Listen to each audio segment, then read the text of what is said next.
उस अवस्था में इतनी पतित होने पर भी 2 बार शिव नाम निकल गया, उसी का परिणाम था कि वो 2 बार शिव नाम लेने का पुण्य बना रहा, नष्ट नहीं हुआ। और उसी 2 बार शिव नाम के उच्चारण की महिमा से उसे भगवान महाबलेश्वर के क्षेत्र में, गोकर्ण क्षेत्र में जाने का सौभाग्य प्राप्त हो गया। इसलिए हे ऋषियों, महाबलेश्वर शिवलिंग का जीवन में अवश्य दर्शन करना चाहिए और किसी भी अवस्था में शिवरात्रि व्रत का त्याग नहीं करना चाहिए। शिवरात्रि व्रत की महिमा वह नहीं जानती थी, पर मजबूरी में भूखी रह गई, जागरण कर लिया, धोखे से बिल्वपत्र शिवलिंग पर पड़ गया, उसकी ऐसी महिमा हो गई।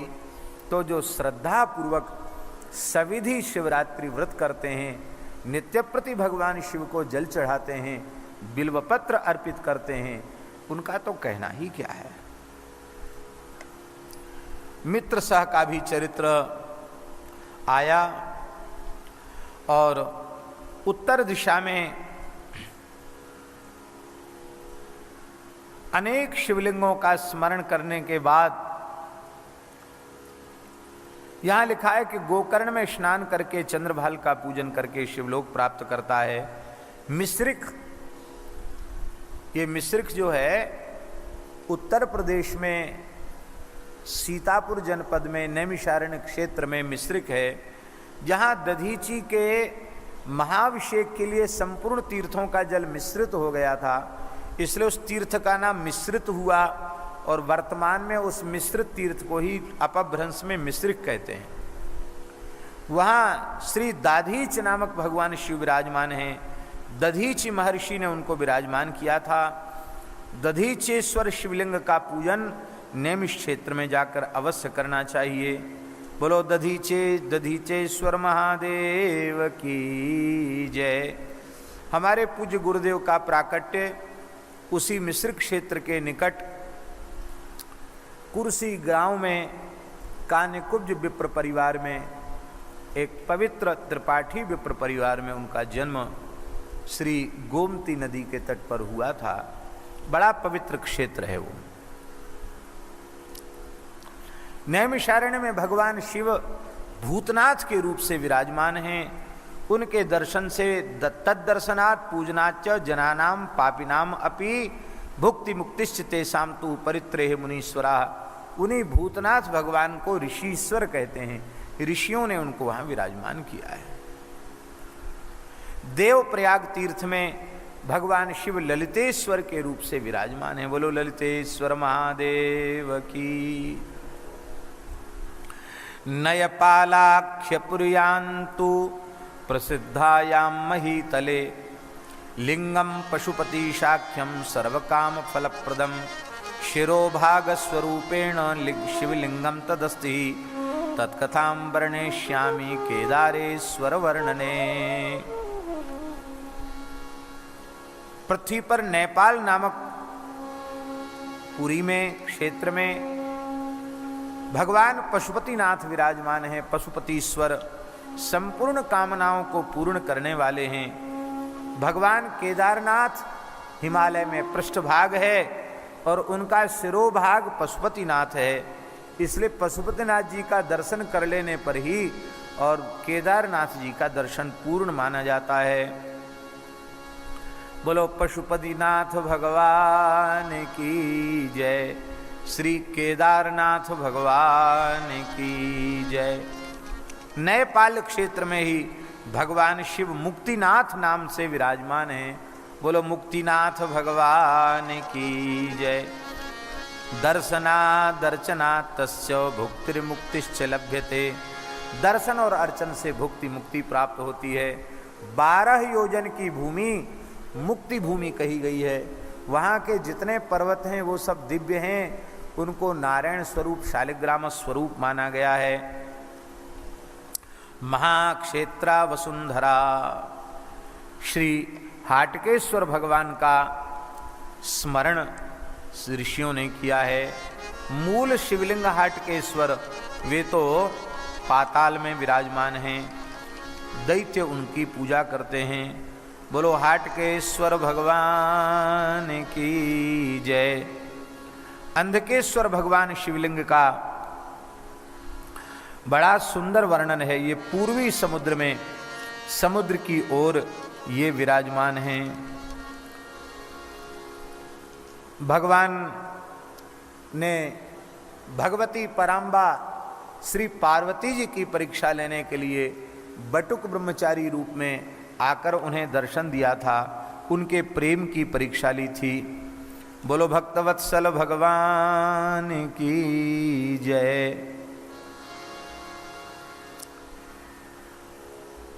सोमनाथ महादेव का चरित्र कल 12 ज्योतिर्लिंगों के क्रम में हम स्मरण कर चुके हैं, इसलिए पुनः उस चरित्र को हम नहीं कहेंगे। यहाँ कोटि रुद्र संहिता में पुनः उनका स्मरण किया गया है। एक श्लोक बोल देते हैं। सोमलिंगम नरो दृष्ट्वा सर्व पापात् प्रमुच्यते लब्ध्वा फलम मनोभीष्टम मृतस्वर्गम समीहते। कहते सोमलिंग का दर्शन, सोमनाथ महादेव का दर्शन करके जीव संपूर्ण पापों से मुक्त हो जाता है और अभीष्ट फल को प्राप्त करके मृत्यु के बाद स्वर्ग प्राप्त करता है। महाकालेश्वर ज्योतिर्लिंग की बड़ी भारी महिमा का वर्णन शिव पुराण में किया गया है। मल्लिकार्जुन भगवान के दर्शन की महिमा का भी वर्णन है।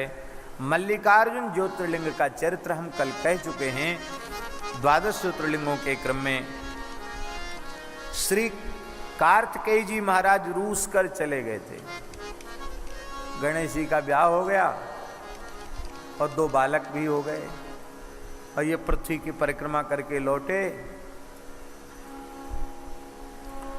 तो नारद जी मिल गए। नारद जी ने कहा, नारद जी से पूछा आप कहाँ से आ रहे हैं? बोले हम शंकर जी के 2 पौत्रों का जन्म हुआ है महादेव जी के, उनके उत्सव की मिठाई खा के आ रहे हैं। अरे हम तो यही हैं, पौत्र कहाँ से हो गया? बोले आप तो गए घूमने फिरने परिक्रमा देने, गणेश जी है ना उनके 2 पुत्र हुए हैं, उनका उत्सव मना के आ रहे हैं। अरे बोले आप परिहास क्यों करते? बोले परिहास नहीं, सत्य बात। बस सारी घटना नारद जी ने सुना दी कि तुम तो परिक्रमा करने चले गए और उन्होंने भगवान उमा महेश्वर की ही परिक्रमा कर ली। कहा महाराज आपकी परिक्रमा करने से तो अनंत ब्रह्मांडों की परिक्रमा हो गई। भोले बाबा ने उनका ब्याह कर दिया और बालक का जन्म भी हो, 2 बालक हो गए। लक्ष्य और लाभ। नाराज हो गए, बोले हमको अब मिलना ही नहीं भगवान से, अब जा रहे हैं। नाराज होके चले गए। यहाँ वर्तमान में मल्लिकार्जुन हैं, यहाँ बैठकर वो तप करने लगे। पार्वती जी बोली हम बिना कार्तिकेय के रह नहीं सकती हैं। तब भोले बाबा वहाँ पधारे। भगवान के आते भगवान ज्योतिर्लिंग के रूप में वहाँ प्रकट हो गए, मल्लिकार्जुन के रूप में। यहाँ मल्लिका नाम भगवान भगवती पार्वती जी का है और अर्जुन, अर्जुन माने होता अत्यंत सौम्य सरल शांत, ये भगवान शिव का नाम है। दोनों मिलाकर मल्लिकार्जुन होते हैं। इसलिए महाराज जी लिखा है कि तद्दिनम ही समारिम्भ मल्लिकार्जुन संभवम लिंगम चैव शिवस्यैकम प्रसिद्धम भुवनत्रये। ये ऐसा शिवलिंग है जो आधा शिव है और आधा पार्वती का स्वरूप है। एक साथ उमा महेश्वर ही मल्लिकार्जुनम के रूप में विराजमान हैं। तब कार्तिकेय जी नाराज थे, वो और आगे बढ़ गए। 12 कोस दूर और चले गए। ऋषियों ने कहा इतने नाराज मत हो, यहीं रह जाओ। तो आज भी 12 कोस दूर भगवान कार्तिकेय विराजमान हैं। अमावास्या को शंकर जी दर्शन करने आते हैं, मिलने आते हैं उनसे, और पूर्णिमा को भगवती पार्वती मिलने आती हैं। इसलिए अमावास्या पूर्णिमा को मल्लिकार्जुन का दर्शन करके और वहाँ कार्तिकेय जी के दर्शन का बड़ा महात्म्य है। कहते हैं तल्लिंगम यस्समीक्षेत सर्वै किल विषयरपि मुच्चेत नात्र संदेहो सर्वान कामान वाप्नुयात्। जो भगवान मल्लिकार्जुन का दर्शन कर लेता है वो संपूर्ण पापों से मुक्त हो जाता है। बोलो मल्लिकार्जुन भगवान की जय। कहते हैं कि जो मल्लिकार्जुन भगवान का दर्शन कर लेता है उसको और उनका पूजन कर लेता है, कहते उसको माता के गर्भ में पुनः नहीं जाना पड़ता है। ऐसी महिमा है। जननी गर्भ संभूतम कष्टम नापनोति भई पुनः। धन धान्य समृद्धि प्रतिष्ठा आरोग्य जो चाहे सो मल्लिकार्जुन भगवान की सेवा से प्राप्त हो जाता है। हम लोग तो जब मल्लिकार्जुन भगवान का दर्शन करने गए तो बड़ी कृपा हुई। कोई उत्सव चल रहा था, दक्षिण में उत्सव खूब होते हैं और दक्षिण के मंदिरों में बड़ी मर्यादा है, वहाँ सब लोग मंदिर के भीतर प्रवेश नहीं करते, बाहर से ही राम राम हो जाती है। पहले तो उत्सव में सम्मिलित रहे, मन में बड़ा भाव था कि भगवान निकट बुलावें, भीड़ बहुत थी।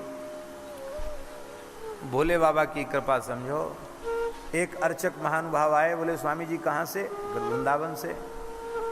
तो शिला कपड़ा तो हम लोग पहनते ही नहीं।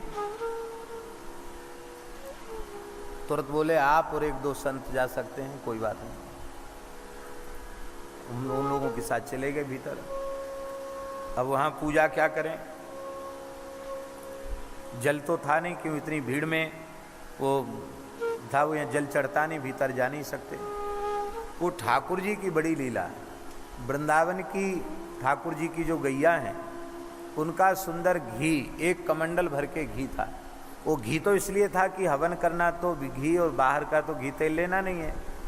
मैंने कहा चलो ये बहुत अच्छा हुआ, घी का अभिषेक करने से दूध दही सब उसी में आ गया। घी से ही तो सब, दूध से ही तो सब बनता है, घी तो अंतिम सार वस्तु है। और घृताभिषेक की बड़ी महिमा भी है। तो फिर पूरा कमंडल भर के घी नमस्ते रुद्रमन्यव उतो तेखवे नमः करके सब उनको अर्पित कर दिया गया। तो भगवान शिव बड़े दयालु हैं, वे खूब ठाकुर जी की कृपा से अनुभव होता है। जहाँ जहाँ आप अपने हृदय में तनिक सद्भाव लेकर के पहुँचो। महाराज जी लिखा है रुद्रस्त्वात्मा शरीरणाम, भागवत जी में लिखा है रुद्र प्राणियों की आत्मा है। आपकी आत्मा में जो भाव होगा उसको भगवान शिव अवश्य पूर्ण करते हैं। दास को तो ऐसा विश्वास है, ऐसा अनुभव है, अवश्य पूर्ण करते। अब ठाकुर जी थोड़ा ठोक बजा के नहीं देखेंगे तो ठीक नहीं, थोड़ा ठोक बजा के तो देखेंगे, परिस्थिति भी विपरीत आ सकती है, लेकिन आप थोड़े पक्के बने रहो उनकी कृपा से तो बस काम बन जाएगा। अमरनाथ बाबा का दर्शन करने गए स्वामी जी, वो शायद सन 2000 की बात होगी या उससे एक साल पहले की हो सकती है।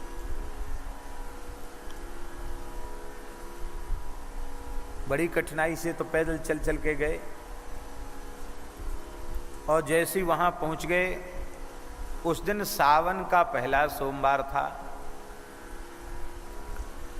गुरु पूर्णिमा के दूसरे दिन की तिथि थी।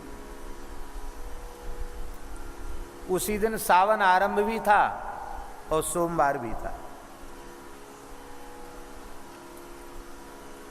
बड़ी भारी भीड़ और वहां घोषणा होने लग गई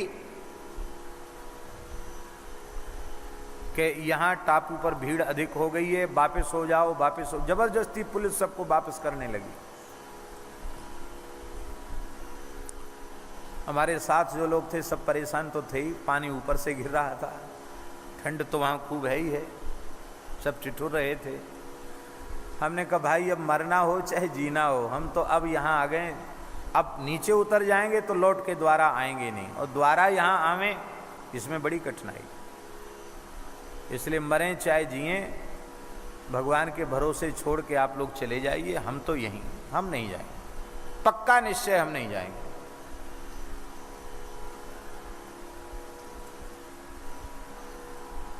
तो हम नहीं जाएंगे तो फिर तमाम लोग तैयार हो गए, बोले फिर महाराज रुकने के तो यहाँ कोई जगह है नहीं। हमने कि जो भी हो, रुकने की जगह हो ना हो, खुले आकाश के नीचे रहेंगे। आज दर्शन नहीं होगा कल दर्शन करेंगे। भीड़ बहुत हो गई थी।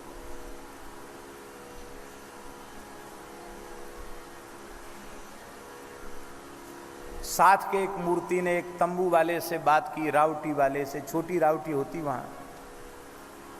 उसने मुंह मांगे पैसे बताए, बोले कोई बात नहीं, चाहे जितना पैसा ले लो, रुकने के लिए छाया तो मिल जाए। वहाँ जब गए तो उसमें 11 आदमी पहले से बैठे थे, पैर रखने की जगह ही नहीं थी, और अग्रिम कुछ पहले ही ले लिए थे पैसे, वहाँ रुकने की जगह नहीं थी। अब सब घबरा गए, बोले अब तो चलो, मौसम खराब हो गया, चलो। भाई अब हम तो नहीं जाएंगे, सब परेशान, अब आपको छोड़ के कैसे चले जाएं। इसी समय एक फौज के अधिकारी आए, बोले यहाँ क्यों खड़े हो, आप लोग जाइए, नीचे जाइए, पंचतरणी में जाइए, मौसम बिगड़ रहा है, यहाँ रुकने की जगह नहीं है। हमने कहा भाई देखो हम लोग बाबा जी हैं, घर परिवार तो छोड़ दिया है, एक प्रकार से मरे मराए होते हैं बाबा जी, तो संसार तो मर ही गया, उनके लिए ख़त्म हो गया, तो तुम चिंता मत करो, भगवान के भाग सहारे जो होगा सो होगा। नहीं नहीं बाबा ऐसे नहीं, यहाँ से जाओ, लिया नहीं रह सकते। थोड़ी देर गया, ये कह करके बोले चले जाना है यहाँ से, खड़े मत हो यहाँ। थोड़ी दूर गया, फिर लौट के आया, बोला देखो जो विशेष VVIP मार्ग है एक है, और उससे कोई मान लो मुख्यमंत्री, प्रधानमंत्री, राष्ट्रपति आना चाहें तो वो जा सकते हैं, और फौजी लोग दूसरे आम जनता के लिए नहीं है, आप अकेले जा सकते हैं, और तो कोई बात नहीं, आप अकेले चलिए, मैं आपको ले चलता हूँ। तो मैंने कहा आप इतने परेशान क्यों हो रहे हैं, अब ये इतने लोग हमारे संग हैं, अब इनको छोड़ के हम भोले बाबा के पास चले जाएंगे तो इनके मन में कितनी पीड़ा होगी, तो इनको पीड़ा पहुंचा के हम दर्शन करें ये भी अच्छी बात नहीं, आप निश्चिंत रहो, हम यहीं हैं। फिर चला गया, फिर थोड़ी देर बाद आया, बोला कितने लोग हैं, हमने कहा 10-11 लोग हैं।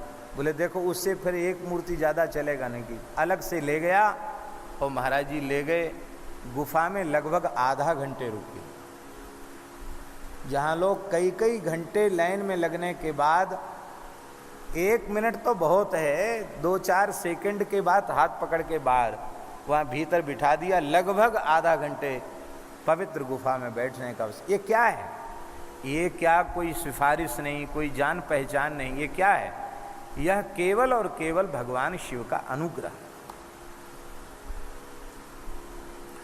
भगवान प्रत्यक्ष हैं, इसलिए भाई जिन लोगों में श्रद्धा नहीं है, विश्वास नहीं है, वे तीर्थ में जाते हैं तो उन्हें पाषाण दिखाई पड़ता है, पर भगवत कृपा से जो आस्तिक हैं, जिनमें श्रद्धा विश्वास है, उनको पाषाण का दर्शन नहीं, वो भगवान का दर्शन करते हैं। और जहाँ आपके मन में इस प्रकार की भावना होगी, वहाँ जरूर भगवान अपनी अनुभूति कराते हैं, इसमें संदेह नहीं है। बोलो भक्तवत्सल भगवान की जय।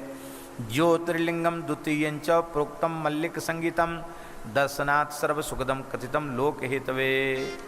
बोलो मल्लिकार्जुन भगवान की जय। स्कंद पुराण में अवंतिका महात्म्य बहुत विस्तृत है, उज्जैनी का महात्म्य बहुत विस्तृत है। अवंतिकापुरी को महाकाल वन कहा गया है, बड़ी भारी महिमा अवंतिकापुरी की। अवंतिकापुरी में भगवान अगस्त्येश्वर विराजमान हैं और 84 शिवलिंग विराजमान हैं। उन 84 शिवलिंगों का अलग अलग महात्म्य स्कंद पुराण में वर्णित है। महाकालेश्वर तो है ही, उनके अतिरिक्त दिव्य 84 शिवलिंग विराजमान हैं अवंतिकापुरी उज्जैन में, महाकाल की नगरी में।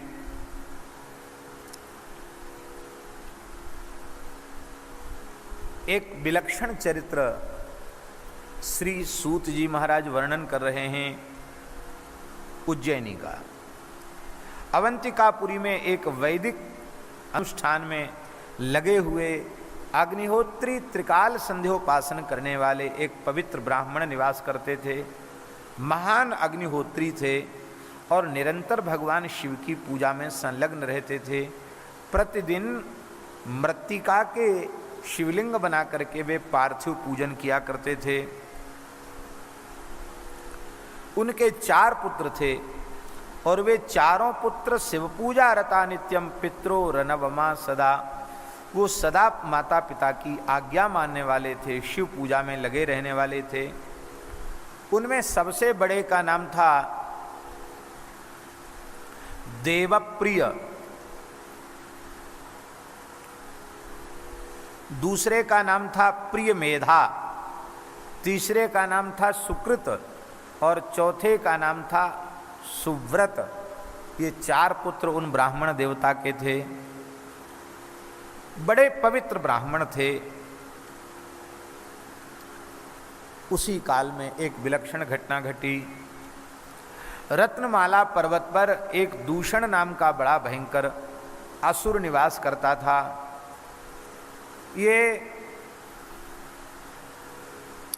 सबको दूषित करने वाला था, इसलिए इसका नाम दूषण पड़ गया। दूषयतीति दूषणः, जो सबको दूषित करे उसको दूषण कहते हैं, दूषण था। धर्म से द्वेष करने वाला था। ब्रह्मा जी का वरदान प्राप्त करके उद्दंड हो गया था। संपूर्ण धर्मों को उसने उजाड़ दिया था।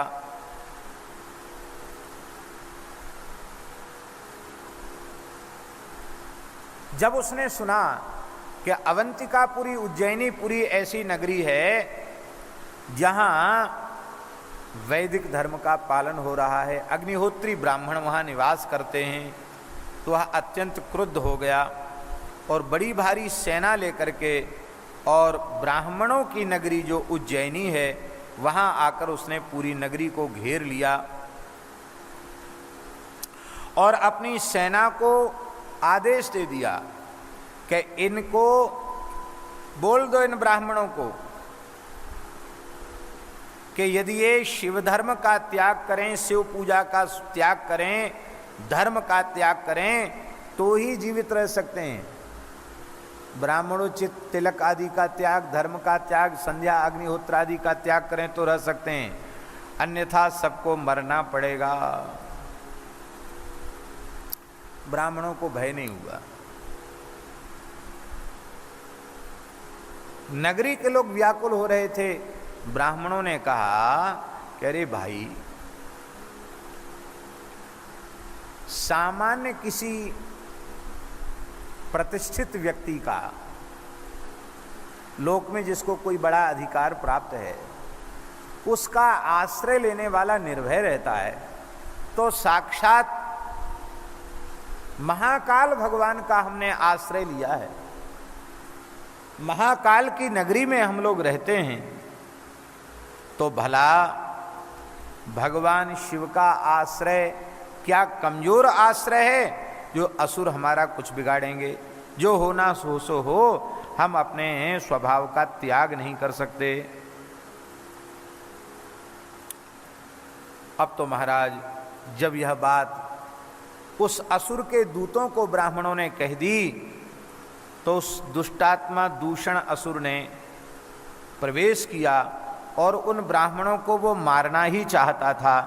भगवान शिव ने हुंकार किया, अथ यावत् स दुष्टात्मा हन्तुमेच्छत् द्विजांश चतान तावच्च पार्थिवस्थाने गर्त आसीत सशब्द कहा। बड़ी जोर का शब्द हुआ, मानो ब्रह्मांड फट गया हो, एक गड्ढा हो गया और उसमें से भगवान शिव का महाकाल ज्योतिर्लिंग प्रकट हो गया। बोलो महाकालेश्वर भगवान की। स्वामी जी, आज भी गड्ढा है, गर्त हो गया, तो आज भी जब हम लोग महाकाल का दर्शन करने जाते हैं तो काफ़ी गहराई में नीचे उतर के जाना पड़ता। उस गर्त से स्वयंभू ज्योतिर्लिंग के रूप में भगवान शिव प्रकट हो गए और भगवान शंकर ने हुंकार मात्र से दूषण असुर को संपूर्ण सेना के सहित जला करके भस्म कर दिया। बोलो महाकालेश्वर भगवान की जय। ब्राह्मणों से कहा वरदान मांगो। द्विजाह ऊचुः महाकाल महादेव दुष्ट दंड कर प्रभो मुक्तिम प्रयच्छन शंभो संसाराम बुधित शिव। ब्राह्मणों ने कहा, है दुष्टों का दमन करने वाले भगवान महाकाल, आप संसार सागर से हमें मुक्ति दीजिए।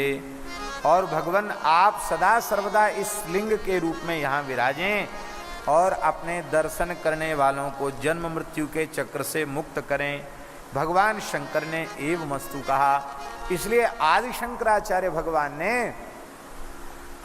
12 ज्योतिर्लिंग स्तोत्र में ऐसा स्मरण किया है। अवंतिकायाम विहितावतारम मुक्ति प्रदानाय च सज्जनानां अकाल मृत्यो परिरक्षणार्थम वंदे महाकाल महासुरेशम।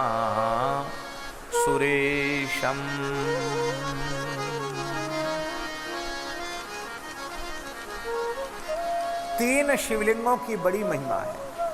आकाशे तारकम लिंगम, पाताले हाटकेश्वरम। ऊपर के 7 स्वर्गादि लोकों में भगवान तारकेश्वर प्रधान हैं। नीचे के जो पातालादि 7 लोक हैं उनमें हाटकेश्वर प्रधान हैं। और 7 समुद्र 7 द्वीप वाली इस पृथ्वी पर महाकाल प्रधान हैं। पृथिव्याम तु महाकाल कालम लिंगत्रय नमाम्यहम। पृथ्वी पर महाकाल हैं। ऐसे तीनों लिंगों को प्रणाम है। तब से भगवान महाकाल जहां विराजते हैं उनको मूल बिंदु के स्थान में लेकर के उनसे चारों ओर 1 कोस का क्षेत्रफल माने 3 किलोमीटर का क्षेत्रफल ऐसा है जो सद्यः मुक्ति प्रदान करने वाला है। बोलो महाकाल भगवान की जय। महाकाल भगवान की कृपा जिस पर होती है उसको स्वप्न में भी दुख नहीं होता। महाराज जी, उज्जैन का बड़ा प्यारा संबंध है भगवान से। सप्तपुरी में भगवान के विग्रह में विष्णोः पाद अवंतिका, भगवान के चरण कमल बताए गए हैं। उज्जैन की प्राप्ति भगवत चरणारविंद की प्राप्ति है। चरण का बड़ा महत्व होता है, इसलिए उज्जैनी का बड़ा महत्व है। और भगवान श्री कृष्ण का गुरु स्थान भी है। सांदीपनि महर्षि वहीं विराजते थे अवंतिकापुरी में, वहीं उन्होंने पढ़ाई लिखाई की, इसलिए उनकी गुरु गद्दी वहीं है, गुरु स्थान वहीं है। और तीसरा संबंध है भगवान की ससुराल यहीं है, जो अवंतिका की ही मित्र वृंदा थी। मित्र वृंदा से भगवान का विवाह हुआ, इसलिए भगवान की ससुराल भी उज्जैन है। इस तरह से भगवान का उज्जैन से बड़ा संबंध है। बोलो महाकाल भगवान की जय। ऋषियों ने कहा कि महाराज, महाकाल के महात्म को सुनकर के हमारा मन भरा नहीं है, तृप्ति नहीं भई है। आप थोड़ी कृपा करो, एकाध कोई चरित्र हो तो और सुनाइए। प्रसन्न होकर के श्री सूत जी वर्णन कर रहे हैं। अवंतिकापुरी के राजा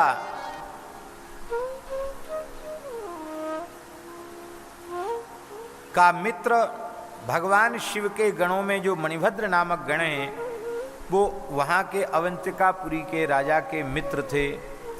उन्होंने मणिभद्र ने भगवान रुद्र के गण ने प्रसन्न होकर के एक चिंतामणि नामक मणि वहाँ के चंद्रसेन नाम के राजा को दे दिया।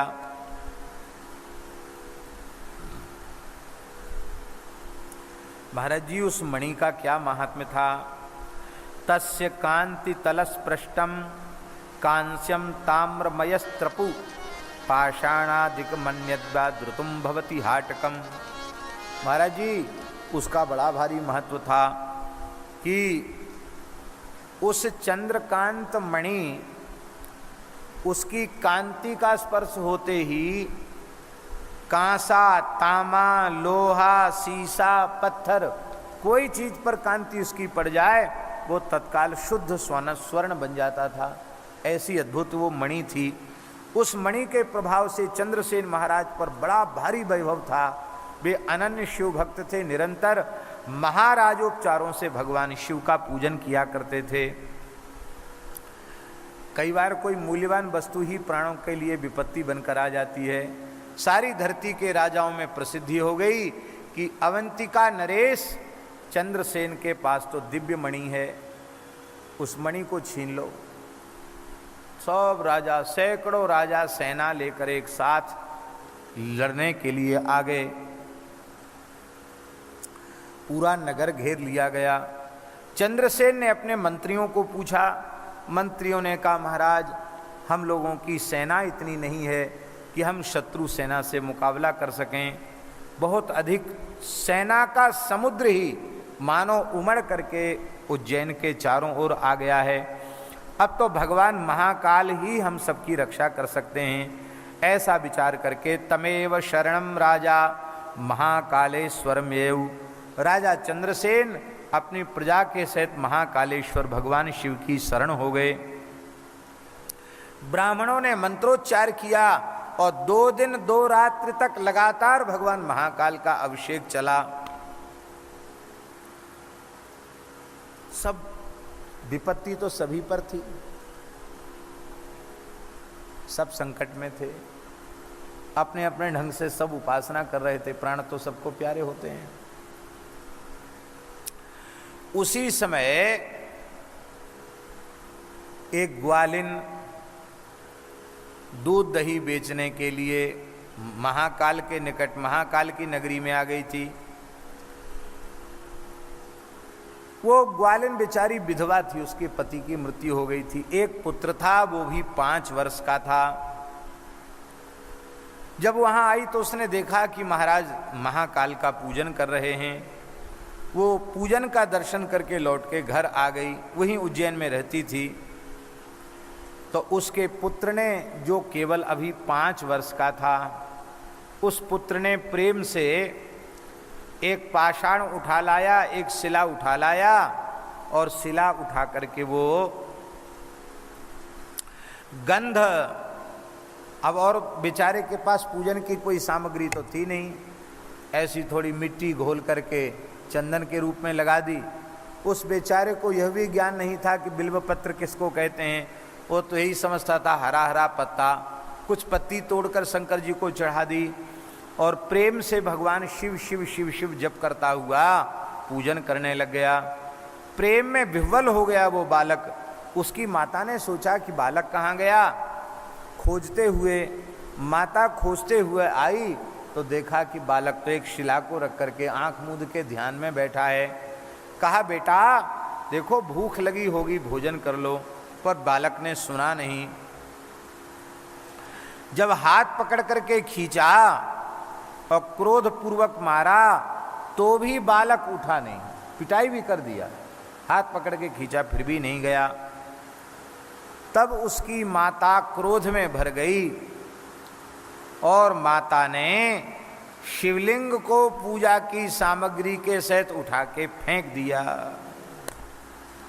जैसे ही फेंका, अब तो वह बालक अत्यंत दुखित हो गया। बड़ी जोर से चिल्लाया, देव देवेति चुक्रोश निपपात सबाल कहा, हे देव कह करके रोने लग गया और मूर्छित होकर के गिर गया।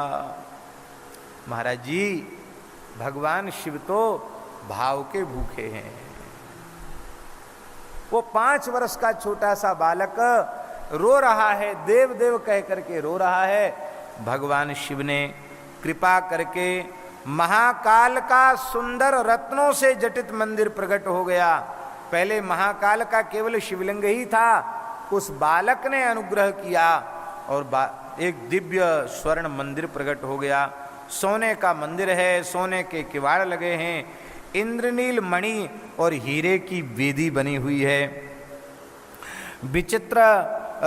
विचित्रता युक्त बहुत से तप्त स्वर्णों के कलश हैं, मणियों के खंभ हैं, स्फटिक मणि का फर्श बना हुआ है। ऐसा सुंदर ज्योतिर्लिंग प्रकट हो गया, रत्नमय ज्योतिर्लिंग। बोलो श्री महाकालेश्वर भगवान की जय। भगवान शिव की स्तुति बालक करने लग गया। और अब तो महाराज जी, राजा ने आकर के दर्शन किया, ब्राह्मणों ने आकर के दर्शन किया, सब परमानंद में डूब गए। राजा चंद्रसेन की आंखों से आंसू बहने लगे। वो शिव शिव का उच्चारण करते हुए बालक का आलिंगन करने लगे। बड़ा भारी उत्सव हुआ। सब लोग भगवान शिव के नाम का कीर्तन करने लगे। और महाराज जी इधर ये सूचना जब उन शत्रु राजाओं के कान तक पहुंची कि इस नगरी के एक गोप जाति के 5 वर्ष के बालक ने भगवान शिव को एक दिव्य मंदिर के मणियों से जड़े हुए मंदिर के सहित भगवान शिव को अपनी भक्ति से प्रकट कर दिया, तो सब भयभीत हो गए। बोले जहाँ के 5 वर्ष के बालक इतने संस्कारवान भगवत भक्त हैं, वहाँ हम लोगों का पहुँचना खतरे से खाली नहीं है। भगवान शिव एक हुंकार करेंगे, हम जलकर भस्म हो जाएंगे। अब तो सबने जूता उतार दिए, कवच उतार दिए, अपने हथियार नीचे रख दिए और बड़े प्रेम से वे सब नगरी में प्रवेश किया। भगवान शिव को प्रणाम किया, राजा चंद्रसेन को प्रणाम किया। बोले महाराज अब हमारी शत्रुता का भाव चला गया, आप अनन्य शिव भक्त हैं, हमारे अपराध को क्षमा कर दें। इस प्रकार से वहाँ बड़ा आनंद हो रहा था, सब शिव नाम कीर्तन कर रहे थे। इसी बीच अथास्मिन्नंतरे सर्वैस्त्रिदशैरभिपूजितः प्रादुर्बभूव तेजस्वी हनुमान वानरेश्वरः। आज भी महाकाल के मंदिर में स्वप्रकट श्री हनुमान जी का विग्रह है, हनुमान जी का स्वरूप है। बोलो श्री हनुमान जी महाराज की जय। श्री हनुमान जी प्रकट हो गए, सबने हनुमान जी का दर्शन किया, हनुमान जी को सबने प्रणाम किया।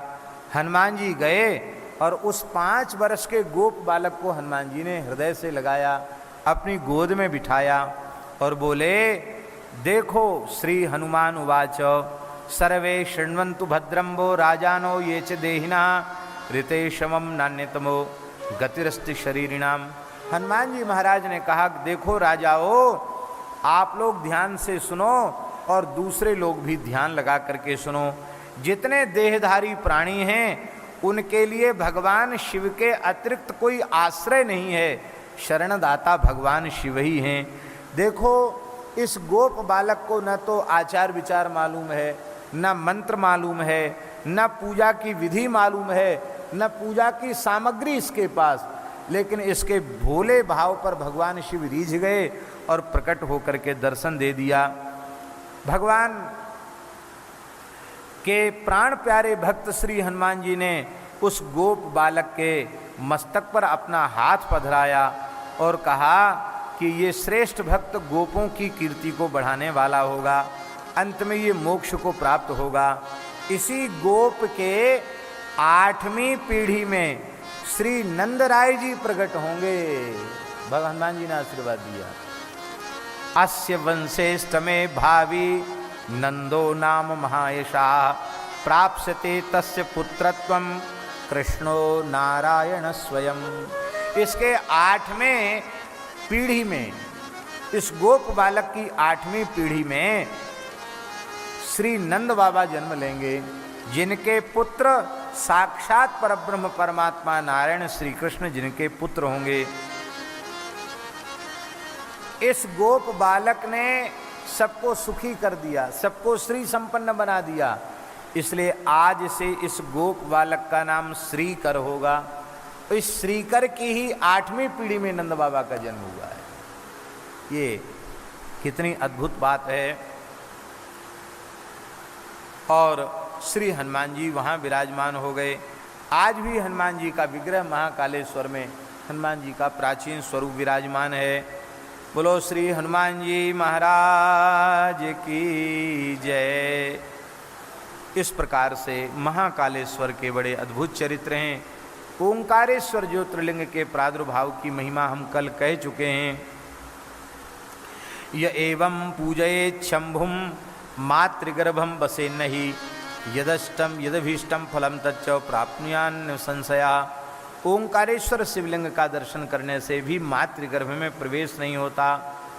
केदारेश्वर ज्योतिर्लिंग उनकी कथा कल कह चुके हैं, पुनः उस कथा का स्मरण किया है।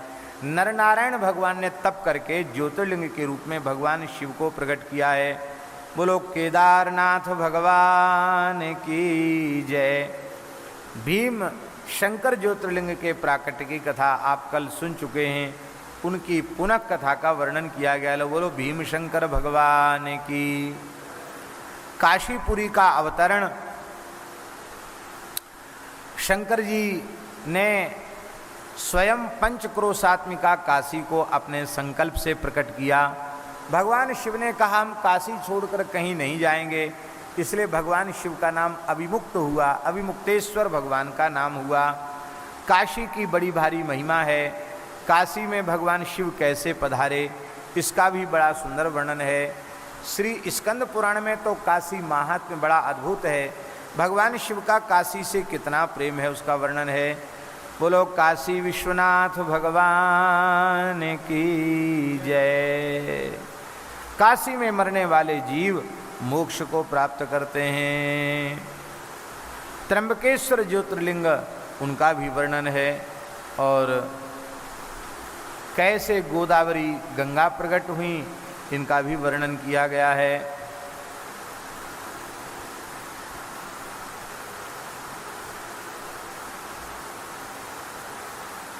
बोलो श्री त्र्यंबकेश्वर भगवान की जय। ऐसे त्र्यंबकेश्वर भगवान में जो आकर के दर्शन करता है, कुशावर्त तीर्थ में स्नान करता है, वो पवित्र हो जाता है।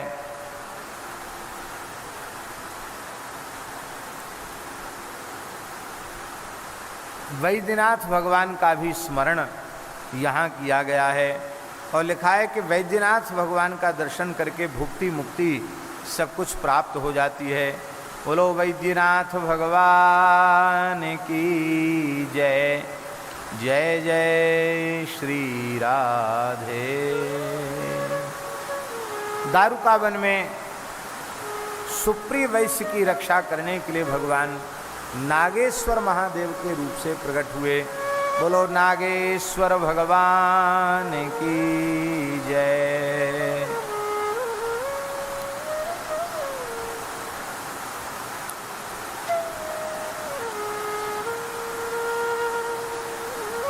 भगवान शिव बहुत कृपा कर रहे हैं, खूब अभिषेक हो रहा है जोरदारी से। बोलो श्री रामेश्वरम भगवान की जय। रामेश्वरम के महात्म्य का भी बड़ा वर्णन है।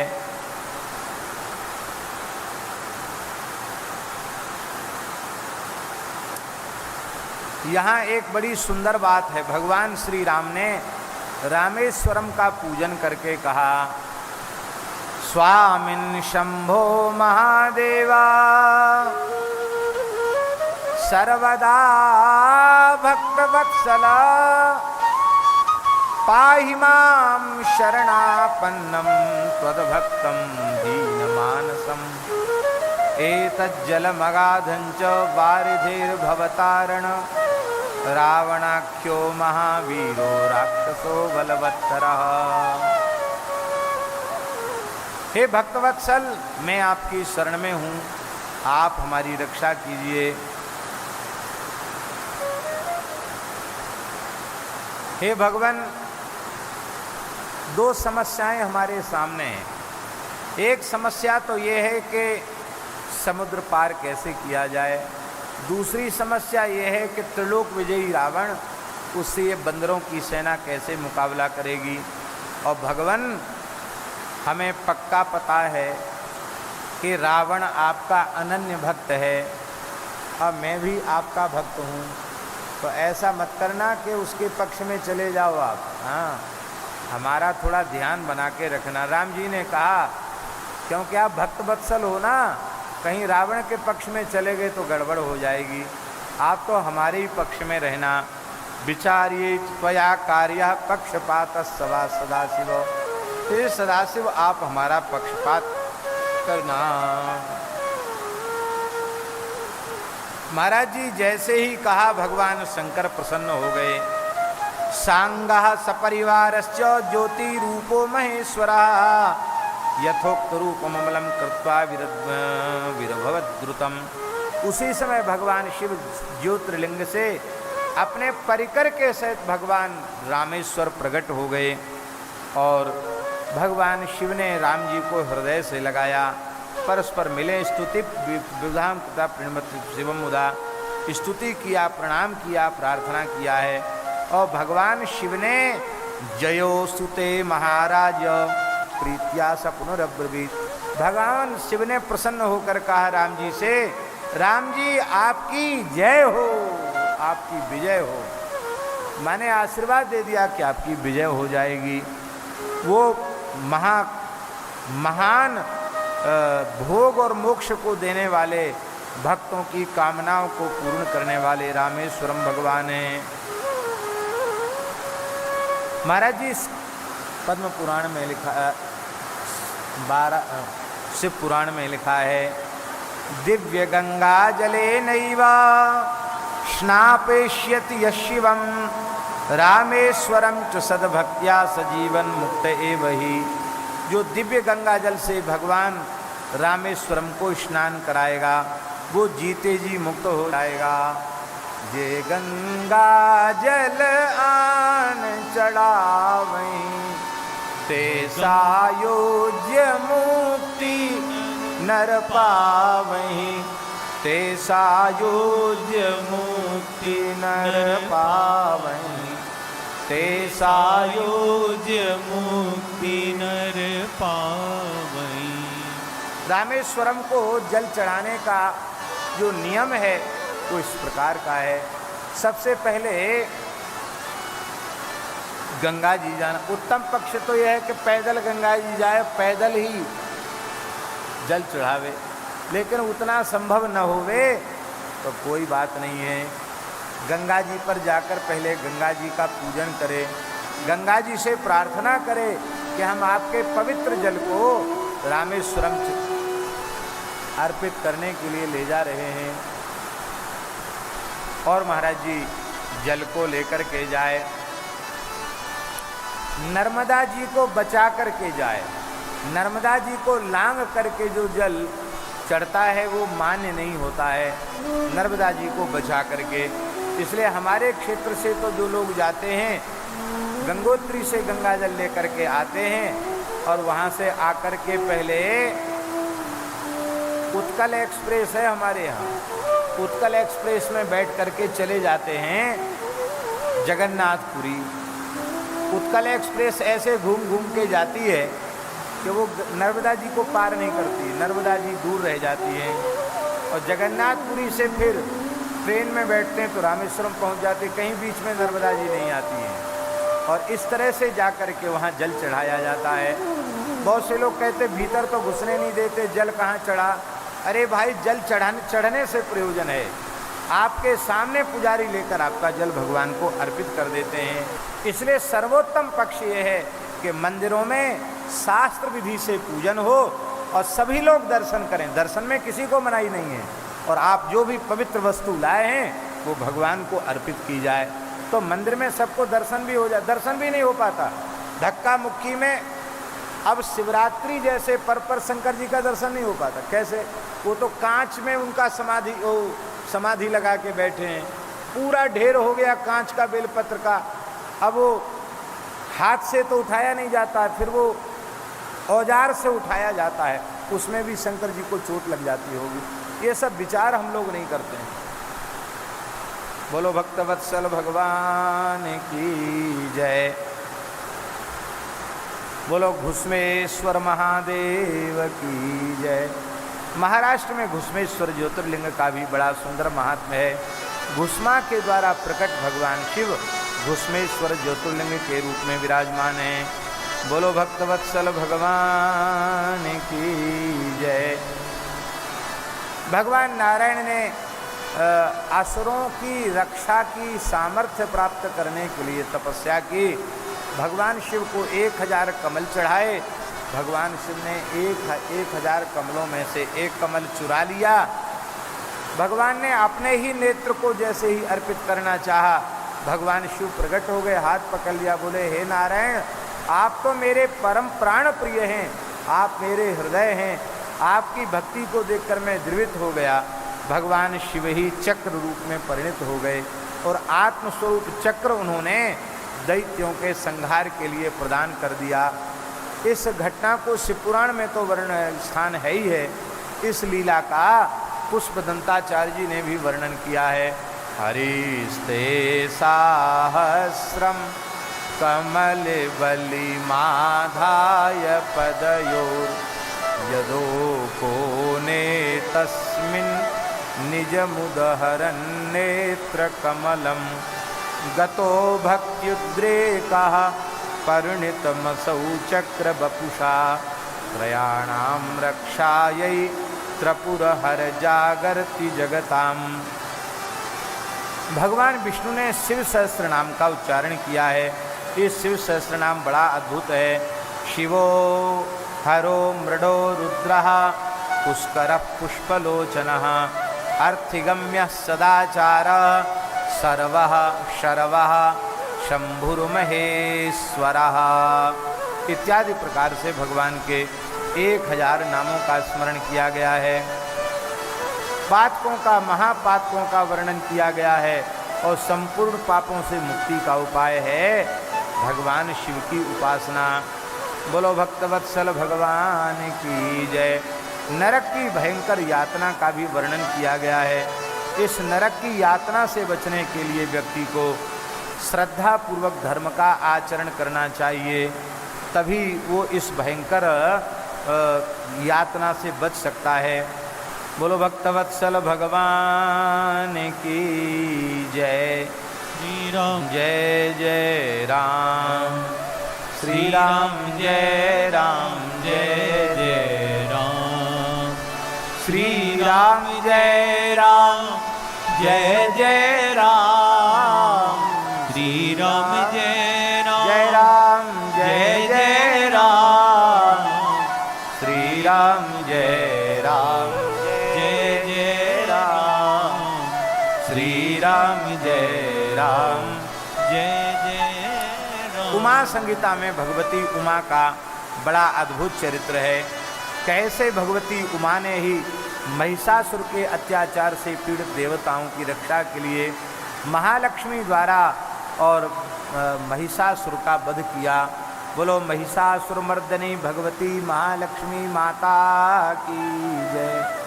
शुंभ निशुंभ से पीड़ित देवताओं ने भगवती की स्तुति की और देवी द्वारा धूम्रलोचन, चंडमुंड आदि दैत्यों का वध किया गया। चंडमुंड का वध करने से उनका नाम चामुंडा हो गया। सरस्वती, महासरस्वती भगवती ने शुंभ निशुंभ का सेना सहित वध किया। मार्कंडेय पुराण में ये कथा बहुत विस्तार से दी गई है। और महाराज जी बोलो भक्तवत्सल भगवान की जय। इस प्रकार से महाकाली, महालक्ष्मी, महासरस्वती 10 महाविद्याओं की उत्पत्ति का वर्णन है। दुर्गा, शताक्षी, शाकंभरी, भ्रामरी एक नाम भगवती के क्यों पड़े, इनका भी स्मरण किया गया है।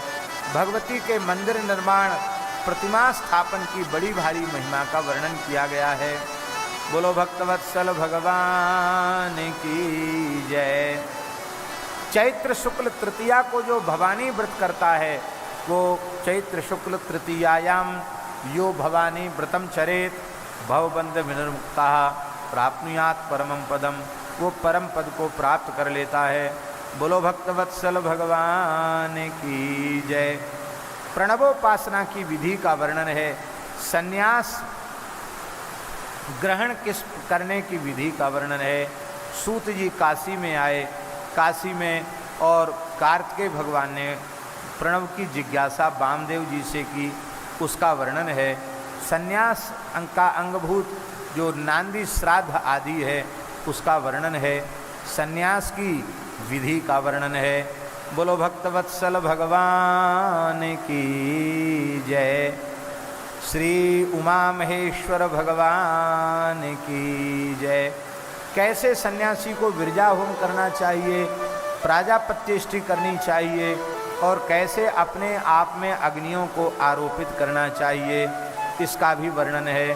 और कैसे सन्यासी को प्रईस मंत्र का उच्चारण करके हमने सब कुछ त्याग दिया, ऐसा संकल्प करना चाहिए, कैसे दंड ग्रहण करना चाहिए, ये लिखा हुआ है। बोलो भक्तवत्सल भगवान की जय। महाराज जी एक विशेष बात यहाँ लिखी है कि शिष्य को गुरु जी को 12 बार साष्टांग प्रणाम करना चाहिए। कितनी बार? 12 साष्टांग प्रणाम करना चाहिए। जब दर्शन करो गुरु जी के तब 12 बार साष्टांग प्रणाम। ये बात से पुराण में लिखी है। बड़ा फायदा है इससे। फायदा क्या है? 12 बार साष्टांग दंडवत करेगा तो एक प्रकार से दिन में 4 बार 5 बार दर्शन हो गए, तो 12 बार दंडवत करने से उसकी तो बढ़िया कसरत हो जाएगी। तो जैसे पेट बढ़ जाता है, शरीर बेडौल हो जाता, वो सब नहीं होगा, बढ़िया शरीर बना रहेगा। ये लाभ भी है उसका। बोलो भक्तवत्सल भगवान की जय। सन्यासी का धर्म क्या है?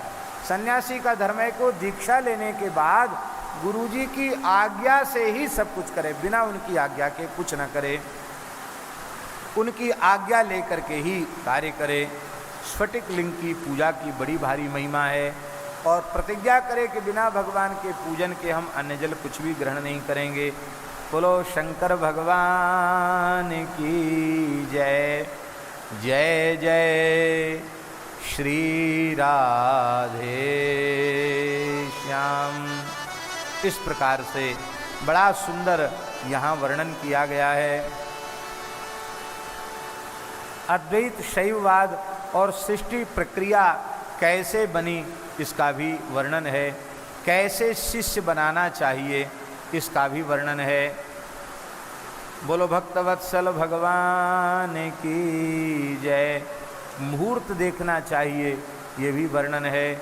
महावाक्यों के तात्पर्य का भी बड़ा सुंदर निरूपण किया गया है। बोलो भक्तवत्सल भगवान की जय। यतियों का क्षौर स्नान आदि की विधि क्या है, उसका वर्णन है। और महाराज जी लिखा है, शौचम स्नानम तथा भिक्षाम नित्यमेकांत सेवनम भिक्षोश्चत्वारि कर्माणि पंचमम नैव विद्यते। 4 काम ही सन्यासियों को करना चाहिए। बाहर भीतर से पवित्र रहना चाहिए, त्रिकाल स्नान करना चाहिए, भिक्षान्न से अपना निर्वाह करना चाहिए, एकांत सेवन करना चाहिए। ये 4 काम करे, 5वां काम उसके लिए नहीं है। ये जो और प्रवृत्तियों में लगते हैं ये बहुत विहित अच्छा नहीं है। पात्र कौन सा रखना चाहिए? बोले अलावु पात्रम, तूमी का पात्र रखे, अथवा वेणु पात्र रखे, अथवा लकड़ी की कठारी रखे, अथवा मिट्टी का पात्र रखे। ये 4 प्रकार के पात्र ही विरक्तों को, साधु सन्यासियों को रखना चाहिए। धातु पात्र नहीं रखना चाहिए। क्या क्या नहीं करना चाहिए विरक्तों को, साधु सन्यासियों को? तांबूलम तेजसम पात्रम रेतस्येकम सितांबरम दिवास्वापो ही नक्तान्नम यतीनाम षड विवर्जिता। लिखने योग्य श्लोक है। महाराज जी लिखा है, पान नहीं खाना चाहिए और स्वर्णादि धातु पात्र का संग्रह नहीं करना चाहिए। वीर्य सेचन नहीं करना चाहिए, अर्थात स्त्री का स्पर्श नहीं करना चाहिए। ब्रह्मचर्य व्रत का पालन करना चाहिए। श्वेत वस्त्र धारण नहीं करना चाहिए। सीतांबरम, श्वेत कपड़ा पहनना भी मना है विरक्त सन्यासी के लिए। दिन में सोना नहीं चाहिए और रात्रि में भोजन नहीं करना चाहिए। न दिन में सोवे न रात्रि में भोजन करे। एक समय भिक्षा ग्रहण करे। शाम को 3-4 बजे खाएगा तो काहे को रात में खाने की जरूरत पड़ेगी।